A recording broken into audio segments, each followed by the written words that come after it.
to the Ask Historians podcast. Ashley, welcome to the Ask Historians podcast. I'm so thrilled that you're here tonight. And I just do feel we need to share that we started off our conversation by showing each other on the camera our old history textbooks. Yes. So please, why don't you introduce yourself? Okay. My name is Ashley Mason Cleary, and I'm a genealogist, independent researcher, and rare book collector. As you mentioned, we started off by showing off some of our textbooks because I have a massive collection of over 100 textbooks from the founding era to the present, which is pretty cool. And I do research related to my family history, American history, and education history. It is so clear that this is a passion project for you. So what sparked your initial work around finding these lost history books? Like, what was the spark for you? So that's actually a very odd story. I hope it's okay. We can take like a little bit of time I'll try to go through it as quick as possible. Take as much time as you like. Okay. So I'm primarily a genealogist, and I've been doing that for many, many years, like at least 10 years at this point. It's been my main hobby for the last 8 years at least. And so that was fun, like going through census records and other kinds of vital records, and just all the classic genealogy stuff is really fun and exciting. But if you have done this for a few years, then you kind of run out of low-hanging fruit to get to. Like you've gotten all the easy to access, indexed records that you can, and after that, the process is ongoing, but it's just a lot slower. And so I got to that point in my research and was like, I need something else to do. And so I decided to start looking into the local history of places that my family had lived. So that's different parts of Ohio, West Virginia, and Louisiana. And so while looking into Louisiana, I discovered that one of the cities related to my family, Franklin, Louisiana, is the birthplace of a significant white supremacist group called the Knights of the White Camellia. And I had no idea about this. Yeah. And so I was looking into them and was just amazed by all of the things they did at a political level. There is some extra political violence as well, but the just above board politics was the most surprising to me. And I had an excellent history education. I knew about Reconstruction, but I just never understood it at this level of how blatantly white supremacists these groups were, just out in the open in the political sphere. And members of that group were a major players in the Louisiana Constitutional Convention of 1898, when all of the kind of Reconstruction progress was undone. And so this was all just so fascinating to me. And the fact that it was so blatant was surprising, because I'm I don't feel like I got that in my textbooks, but these people are clearly so proud of what they did. How did they teach it to their children? And so my plan was just I'll just buy one little textbook to answer my question. And then, then I'll be done, it'll be out of my system. So the first textbook I got was a really, boilerplate, later edition textbook by Muzzy from the 1950s. And I'm okay, boring. And look at these little sketches or whatever. It's got patriotic stuff, blah, blah, blah, blah. I get to the section on Reconstruction, and there's this very straightforward blurb that's the Klan did a great job of saving America from... Yeah, and I'm oh my gosh, what is this? And I was just oh wait, this is the 50s. So my grandparents were in school when these books were in use. And so I was calling them, and I'm were you do you remember what you were taught? What, I was fully invested by then. So I decided to buy a couple more, and then also some government textbooks. And I just kept going down this rabbit hole, and being fascinated by specifically American history textbooks and how they talk about Reconstruction. And so now I have hundreds of textbooks.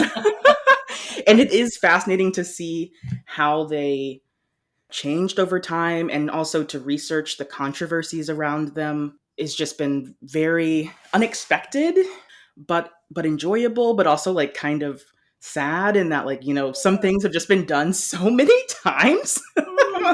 Could you put this to bed? But no. So I hope or aspire to write a book about that specifically down the road sometime. There's been some great writing in that area already. One of my favorites is Schoolbook Nation by Joseph Moreau. Covers just like some big hitter controversies between about just before the Civil War to about the year 2000. So it covers a wide swath and gives you a lot of deep insight into kind of a handful of representative controversies. I obviously can't hit them all, but Yes. he does a really good job with the ones he does cover. Out of curiosity, I know the name for the war, the Civil War, it looks different in different textbooks. The War of Northern Aggression. Did Yes. Reconstruction have a different name in any of the textbooks you've come across? Was it ever called by something else, or was it always Reconstruction? That's a good question. I think it's always Reconstruction, although I will point out that the name of the time period immediately after that does have different names. The common one, I guess in textbooks that don't like Reconstruction, it's called Redemption. And where literally the white people redeem their governments. And it is discussed in those very blatant terms. When you talk to your grandparents, did they share with you their memories of their experiences of seeing this in textbooks? So they didn't have clear memories of American history class, but so they went to segregated schools in Louisiana, and most of the teachers in those schools were Black. And from what I understand about the way the New Orleans school system worked is like there was a fair bit of flexibility at the local level.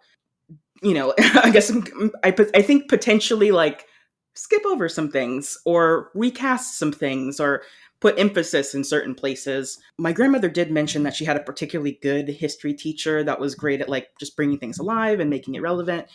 From that, it seems clear that there was good educators making the best of whatever it is that they had. Oh, lovely. You call your project Lost History Books. So what's your research process? How do you go about finding books? So that's been fairly haphazard. As I mentioned previously, the first books that I collected were just random books that I could easily get my hand on that were cheap. Since then, since I'm so interested in controversies over textbooks, I have sought out those controversies and the names of specific textbooks and then acquired those textbooks. For like the early 19th century, there's really not that many textbooks out there. And so I just kind of acquired ones that were known to be more common. So it's a mixture of things. And then I guess also people gift me textbooks, which is delightful. I've got lots of, bookish friends who will come back from vacation and be like, I saw this textbook with just a really interesting cover and I thought you should have it. And so like, it's very serendipitous. Or if I see one, I don't know, just like in an antique shop or something that speaks to me. I know last year I was in a random antique shop in Kentucky and I found one that had like a student signature in the front cover. And I don't know, something about it was just interesting to have something so personal. And it ended up coming home with me. Oh, yeah, that's always nice. So it's a mixture of things like that. When it comes to so like not textbook sources, so I'm looking at news articles and like government reports, previous scholarship on the topic. That's also a mixed bag of things.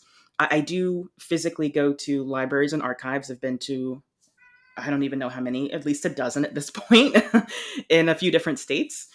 Since this project really took off during COVID times, initially it was a lot of online research, which ended up being kind of fortuitous because during like kind of lockdown periods, some institutions waived their like duplication fees. And so it was cheaper for me to request certain things and also easier as institutions were just a little bit more oriented to handle them, especially smaller institutions. Like, I'm trying to think of like the weirdest thing I've had to request. Like I wanted this supplemental Black history pamphlet from Milwaukee.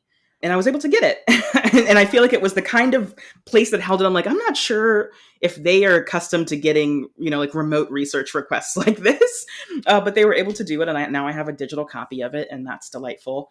Obviously, bigger institutions that use what's it called? Aeon. Like they have like, whole systems where you can put in requests and it's very straightforward, the billing and Nice. whatnot. But sometimes you're just trying to find a person to email and they're nice and they'll send it to you back as a PDF and it's, that's it. Yes, archivists are the heroes They really among us, archivists. So my sense is that you're looking at history books that basically have two sort of lenses. There's how white people have told American history, which may or may not include Black people. And then there is how Black Americans have told history, have told Black history, which includes American history. Those kind of like the two main lenses, or are there other sort of kind of lenses that you've come across? Those are definitely the two main camps that I've been looking at since I'm coming at it from like a family history perspective, where the older generations of my family attended segregated schools. And so there were segregated groups of people creating materials. There are other ideologies or like trends that happen. Like I'm thinking of in, I want to say 60s and 70s, like this kind of reborn social studies movement with more integrated, current events, anthropology, history all together. So like those kinds of things are happening, or inquiry-based teaching. I feel like there's a more specific name than that. That also is from that time period. An earlier time period, something called the telegraphic style of history books, where like it's just the most boring in my opinion, but like they just describe things with very little analysis, very little connection of concepts at all. It's just this happened, this happened, this happened, this happened. It was particularly common, I think, after the Civil War, when people were trying to figure out how to describe what happened. Some people just kind of decided to like take a step back and just give some simple facts to make as few people mad as possible. In the early 19th century, there was also like kind of catechism style history textbooks that are just call and response. Yeah, they're also kind of painful. I'd love to hear more about that. Can you say more about the catechism and the call and response that you saw? There's not that many of them and they're more obviously based for like kind of primary, like very low level education history, because once you get up high, like that's constructing simple sentences to go back and forth is complicated. But it can be just to aid the recitation of basic facts, like who is the father of this country? George Washington. What happened in 1776? And, that kind of just really basic information. I think some of that also goes along with teaching movements at the time, Lancasterism, and facilitating large-scale instruction without a lot of depth or like conceptual analysis. So there's lots of different things that happen in textbooks. But to go back kind of to your initial question, yes, I'm looking at in periods of segregation these different lenses and comparing and contrasting them.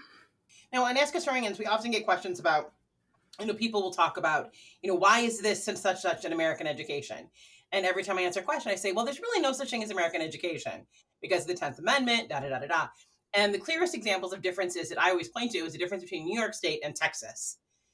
And I'm wondering, can you tell, like, if you look at a textbook, do you see a difference between textbooks published for a Northern audience and strong local control, Connecticut, Massachusetts, and textbooks published for Southern states that developed a state system of education after the Civil War? So there's, strong state level control. Do you see a difference between, local controlled textbooks and, big state, or has it always been the way it is now, in which textbook publishers write for Texas and adopt or adapt for other states?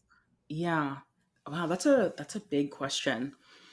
I'm not sure. When it comes to American history textbooks, obviously there are still differences and ongoing issues around them.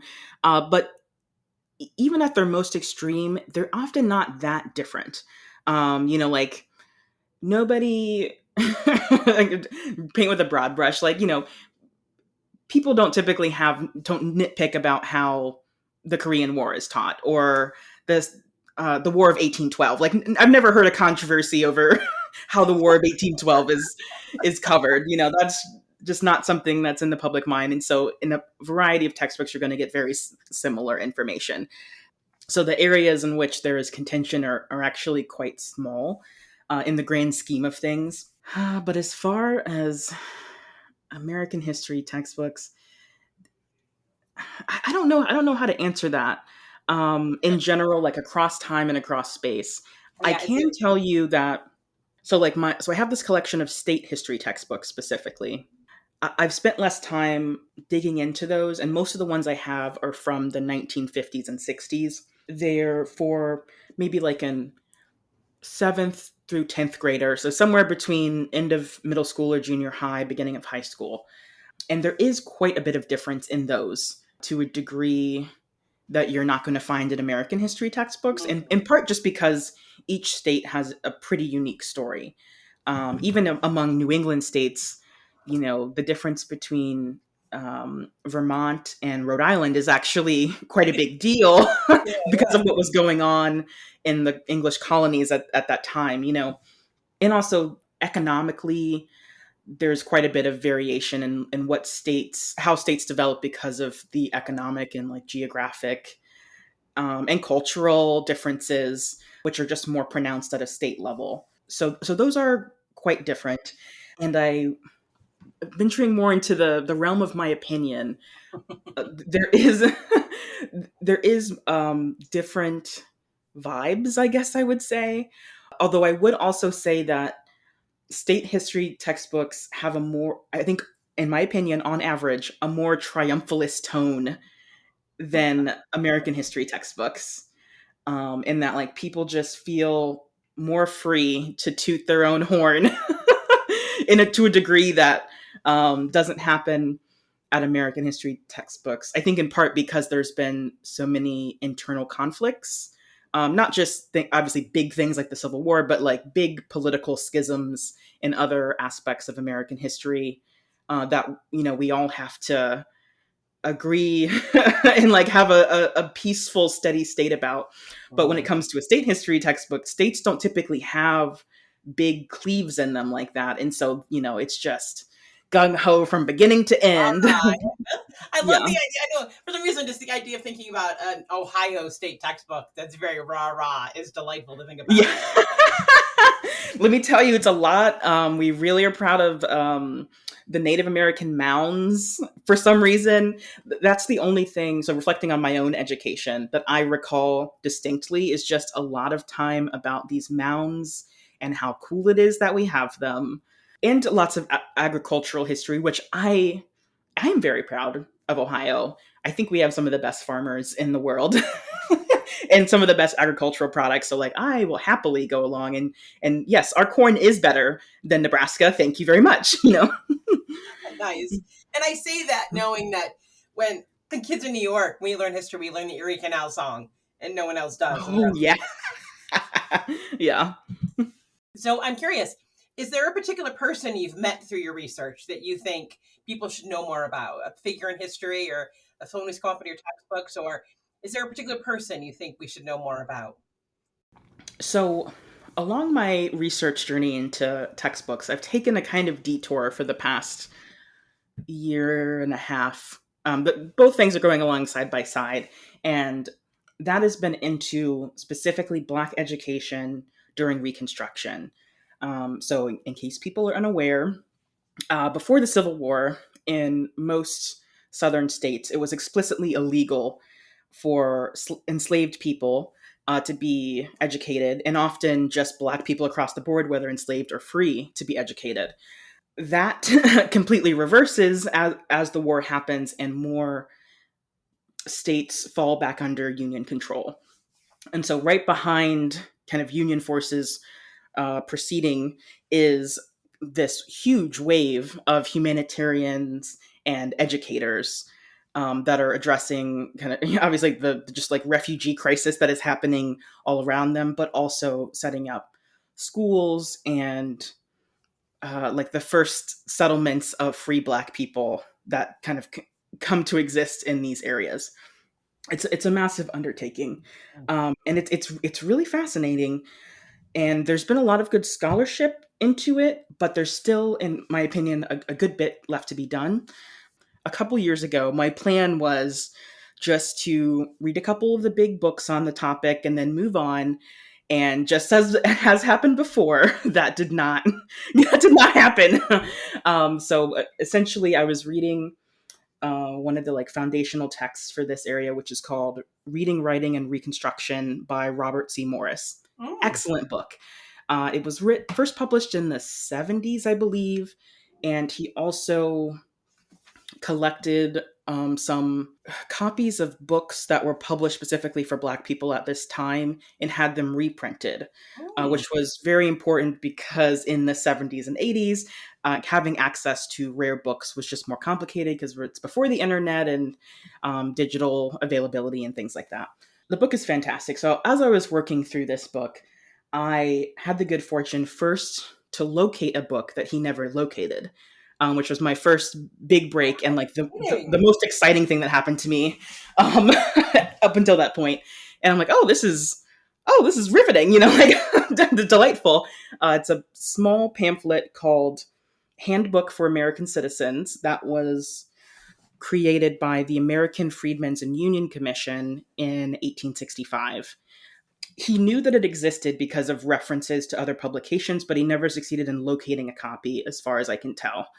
And so, through some search wizardry, I was able to locate an old auction sale record for this pamphlet, reach out to them to pass a message to the buyer, and they got back to me. And it's in a private collection, John Now's private collection in Houston, Texas. And they were able to give me a digital copy, so I've Oh, wow. seen it. Yeah, it's extremely cool. So that was fun. So that's not like a big, I guess, like breakthrough or like big discovery, but it is fun to locate something that is known to exist but hasn't been seen in a long time, and that significance has not been known by the person that had it in their possession. And so working through some more things, I located a couple other little things that I don't think he was ever able to locate. And then I can't remember which one was first, but I identified some that he had never identified, and I was not prepared for that. Um, to be That must frank, have been such an incredible experience. it was thrilling. I was up super late all the time, just like, oh my gosh, how did I do this? Let me call my sister, and like, what do I do? And I heavily qualify everything because I feel like it's common for people to say something is a new discovery and then it not to be. So I'm not 100% certain, but it's been a couple years at this point. I've done some pretty thorough investigation, and I'm fairly certain some of these have not been identified before. One of which is the first reader for Freedmen, which there's only one copy known to exist, and fortunately, it's in Cleveland, Ohio. I saw it a couple years ago. Yeah, I can't remember the name of the collection, but there was a wealthy industrialist that had a massive personal collection of Civil War, everything related to the Civil War, including a big collection of photographs, which has been used in basically every Civil War documentary you've ever seen.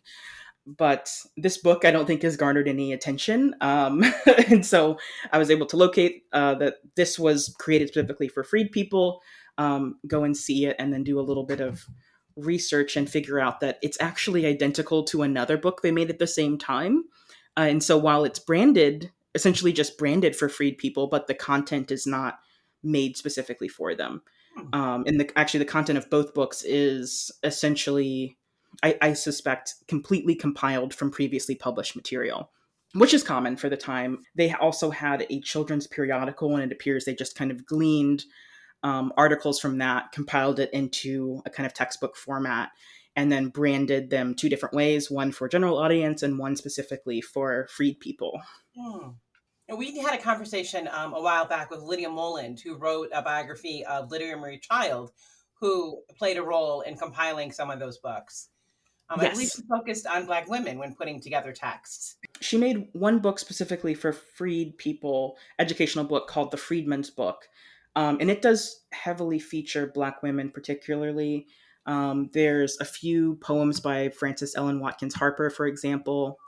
But there's also selections, like simplified selections from, I believe, Frederick Douglass's biography, or autobiography, excuse me, um, and other kind of well-known stories in abolitionist circles. Like, I'm pretty sure Paul Cuff is in there, and things like that. So there's a decent variety of Black history and kind of general American history, and then kind of articles of advice that she wrote herself, bundled together into a single volume that's quite large. I think it's at least 300 pages. Like, it's big. It's one of the bigger bigger ones, which I found kind of surprising. But yeah, she was a very interesting woman. Yeah. Oh, absolutely. I heard someone refer to her as America's first intersectional feminist. So that was an interesting sort of phrase, because she was looking at the notion of freedom through a variety of different lenses, and saying that I can't be free as a white woman if the Black man is still enslaved. And it was just a really interesting way of looking at things at a time you wouldn't expect that kind of perspective. Yeah, she was very unique. I believe she was also like explicitly anti-American expansion, which is not a popular thing at all. That's an understatement of the year. So she was very remarkable and had a lot of insights that many people in her time period didn't have, to just an incredible Yeah. degree. Out of curiosity, were there any Black presses that emerged at this time? Like, were these books printed by Black publishers, or did white publishers print them? What was the process for publishing these books? Basically, all of them are published by white publishers with white oversight and written entirely by white people. So you can separate these books kind of into three camps. You've got your big Christian publishers, the American Tract Society, both the New York branch and the Boston branch, the American Sunday School Union, the American Baptist Publication Society, the Presbyterian Church, and no, maybe that's all of them. 5, yeah. And so these are publishers that are very well established. They've got big publishing departments. They know how to crank out books, and they have a catalog of previously published material to draw upon to compile. So they're able to put together books very quickly and be flexible and publish a lot of material and distribute material freely because they have a reasonably sized budget. Then there's a couple of secular educational organizations, one of which being the American Freedmen and Union Commission, who make the Handbook of American Citizens that I was just talking about. And then there is the African Civilization Society, which is the only Black owned and managed one of all of them. And they don't actually create books, but they do create an educational newspaper. Unfortunately, we only have the first, like a couple copies of the very first edition that was published, I believe, in December 1866. I know for a fact that it existed for at least a full year and then some, but no copies have been located. It is like the top of my wish list to find more of these. Like, I don't know if they're like lining an old trunk in an antique shop, if they're, like insulating a wall in an old building, but if they exist, I'm going to find them. If you have any leads for me, please let me know. So the title of the newspaper is The Freedmen's Torchlight, and it was published by the African Civilization Society in the neighborhood of Weeksville in Brooklyn, New York. All right. Well, we'll leave a note in the podcast notes to say, if anyone knows anything about this, get in touch with Ashley. That same organization also published another newspaper called The People's Advocate, of which there are no known copies. But it's my personal suspicion that it might have also had educational content in it, just because I have located some articles in a Black newspaper in California called the Pacific Appeal and the Elevator, one of the two of those, that was regularly exchanging copies with the People's Advocate, and mentions that they had written a series of biographies on notable Black individuals that was published or reprinted in their paper. And that to me is like educational content. And so I suspect that maybe some other educational content would have been in there as well. But I haven't been able to locate any. No one has. And so that's also an open question that's very high on my list of priorities if I can ever find them. That one is even more complicated because there are several newspapers called the People's Advocate, unfortunately, and some of them are much more common. And so as I'm searching through things like auction listings or rare book listings, it's usually one of the other papers that I get hits on that I have to wade through to try to find potentially if one of these turns up. And so I guess to go back to your question at like, are there Black presses? So as far as I'm aware, there's no Black publishing organizations that are creating books specifically, but there is a proliferation of Black newspapers, many of which have educational or children's oriented material embedded within them. And that's an area that I think still needs a lot more research. There's been some excellent research into it. One of my favorites currently is a collection called Who Writes for Black Children that was published a few years back, which Eric Gardner's essay specifically talks about children's content in the Christian Recorder, the publication of the African Methodist Episcopal Church, AME Church. But there's so many others that had, overtly educational material, poetry that's accessible to children, short stories that are accessible to children, and advice that's specifically addressed to children or youth more broadly. And I haven't had a chance to do some like systematic indexing of the Black newspapers that are accessible to me, but just browsing through them, you just run into it all the time. It was so common.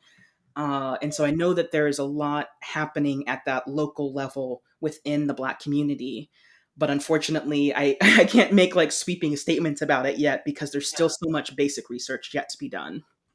Just the thought of literature for recently, emancipated, previously enslaved children is just such a heartbreaking thing to consider. But then to think about the optimism of that moment about parents, reading to their children and teaching their children to read. And Yeah. I mean, a lot of the content of advice is actually, from what I've seen, like the examples I've seen, it's very comparable to what was just in kind of every newspaper addressed to children, and that like, go to school, please go to school, be diligent, find ways to improve yourself. But there is an optimism from what I've seen so far, and a hope and a belief and just like a degree of encouragement that exists in those Black newspaper articles that doesn't exist, in my opinion, in those primarily white published books created by major publishers. Like there's like an underlying perspective that's a little different, but it's hard to make like a broad, well supported statement at this point in my resureach. That speaks to the depth of your expertise and the depth of your research, that you've noticed that nuance and you've been able to attend to that. I mean, that's so incredible. So I'm curious, where do you see your research kind of fitting into the larger picture of American education history or Black history, or where do you see it fitting into the larger picture? I'm not sure yet. All of this has been it's been a delightful journey. Yeah, it's been a delightful journey. I'm having fun. This is, as I've said, just a hobby for me. My my day job is not related to this at all. So I don't know what will come out of it just yet, and I don't have like an exact goal of how to interact with those areas just yet. The only thing that I have had front of mind from the beginning was just to make whatever the things that I explore more accessible to people that come after me. A lot of what I'm doing is not groundbreaking research, but I do want to make sure the things that I touch are more accessible to people that might also want that information. And so I try to blog about them and tell my teacher friends, hey, did you know all these Black newspapers are freely available on Chronicling America? If you want to pull in, some of these poems into a unit, it could be a really great opportunity. There's a lot of information that's publicly available for free and easy to access that I think could be useful just a great way to enrich a history lesson or a literature class.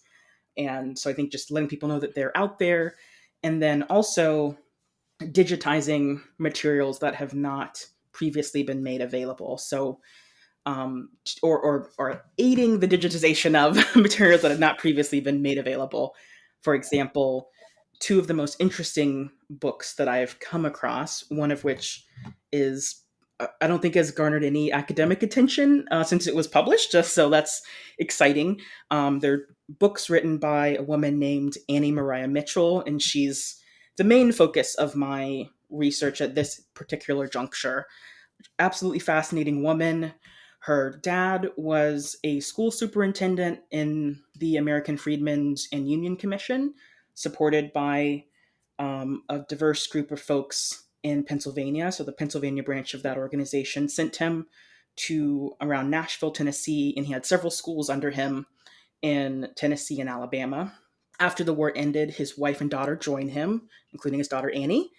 And so she teaches for 2 years under him in kind of recently emancipated children in Tennessee and Alabama. And then after she's done with that, she clearly draws upon her experiences and writes two children's books that are both for and about Black children and appear to be like very, very realistic depictions of daily life for children in this time and place, which is remarkable. She is a white woman from Massachusetts. Yeah.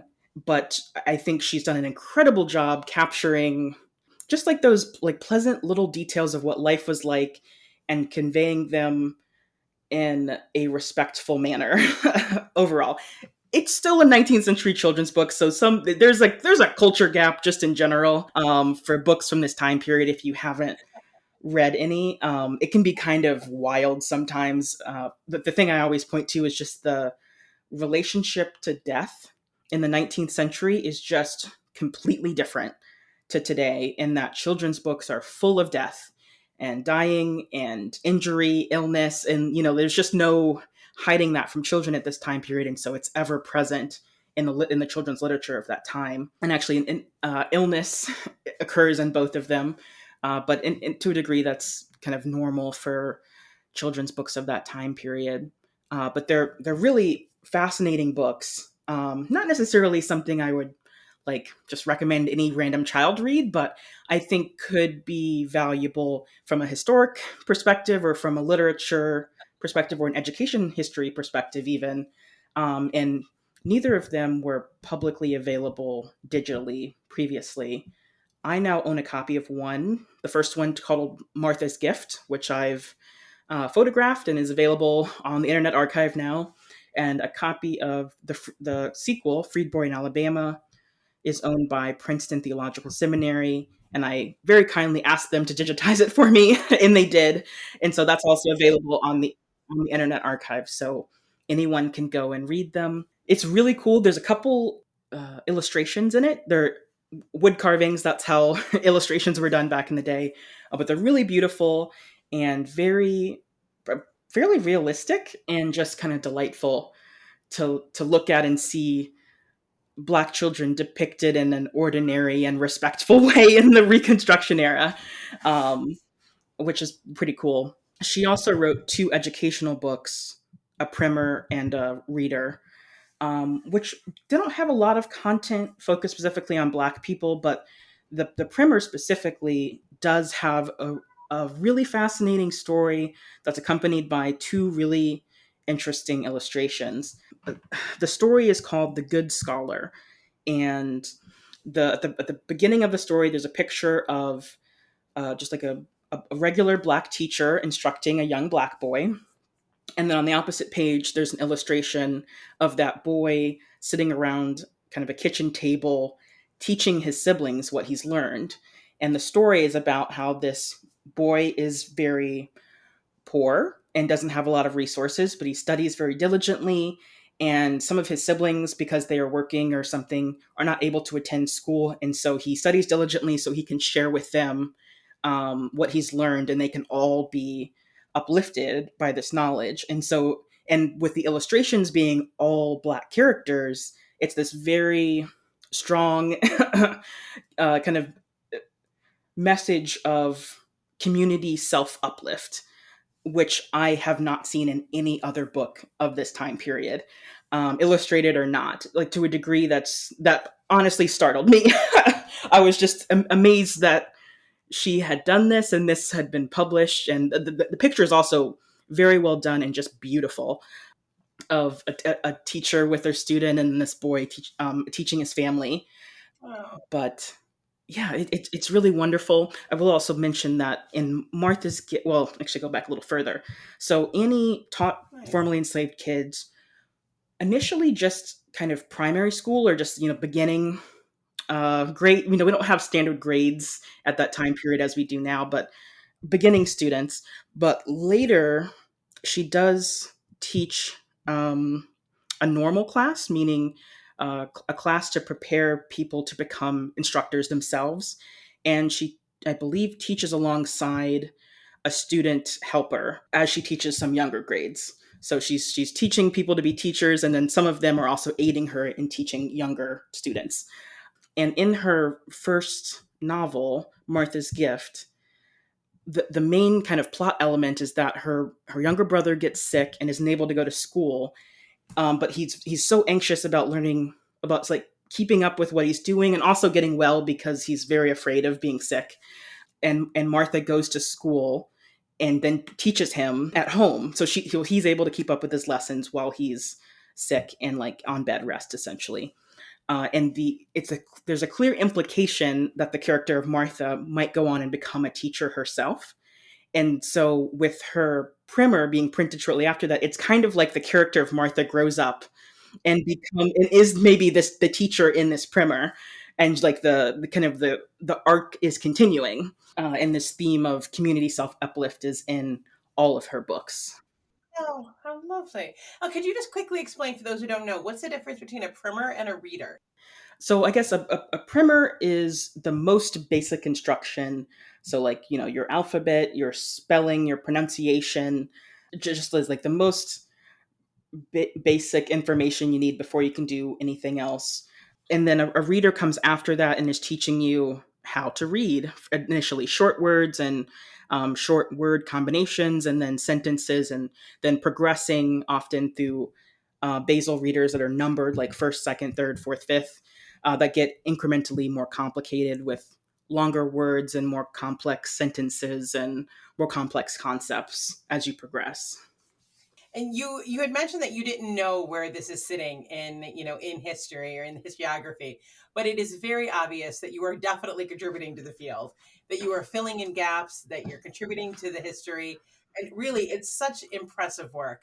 Really, truly remarkable. You've got a fantastic blog. You left one of your blog posts. You shared one of your blog posts on the Saturday Showcase a couple weeks ago and provided all sorts of fantastic information. And then when we post this on the subreddit, people will be able to ask you clarifying questions or follow-up questions about anything we mentioned today. So is there anything you'd like to add about your work or about how people can find you? I am active on Reddit as you Lost History Books, and LostHistoryBooks.com is where my blog lives. So you can find me that way. That'll, I assume, also be in the show notes.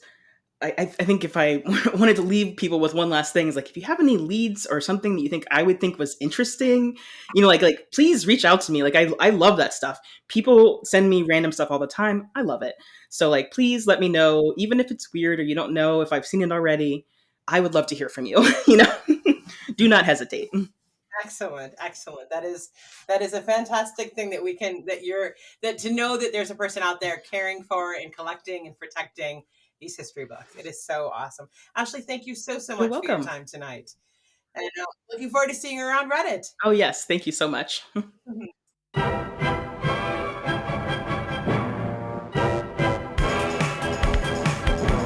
Welcome to the Ask Historians podcast.